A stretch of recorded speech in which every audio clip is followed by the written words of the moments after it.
রাতে রাতে বন্ধুরা, তো আজ কিছুটা বাজার ছিল তাই চলে গেছিলাম বাজার করতে, কিছুটা কাপড়ের বাজার। আর এই যে কাঁচা পিতলের দোকানে চলে এসেছি। তো এখন চলে এসেছি বাড়িতে এসে এই যে দেখো কি কি নেওয়া হলো সেটাই তোমাদের সাথে শেয়ার করছি।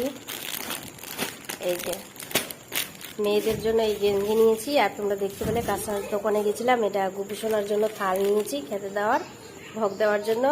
মেয়েদের জন্য এই প্যান্টটা নিয়েছি, আর দুটো মেয়ের জন্য এই যে দুটো একই রকম নিয়েছি, কেননা দুই বোন আছে ঝগড়া করবে তাই।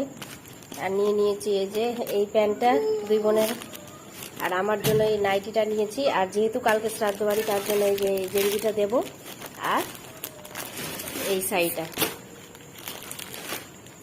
তো বাজারগুলো কেমন হয়েছে অবশ্যই জানিও তোমরা।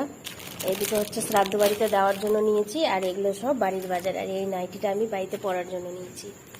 তো আজকের ভিডিওটা এই পর্যন্ত। ভালো লাগলে অবশ্যই লাইক সাবস্ক্রাইব করে দিও।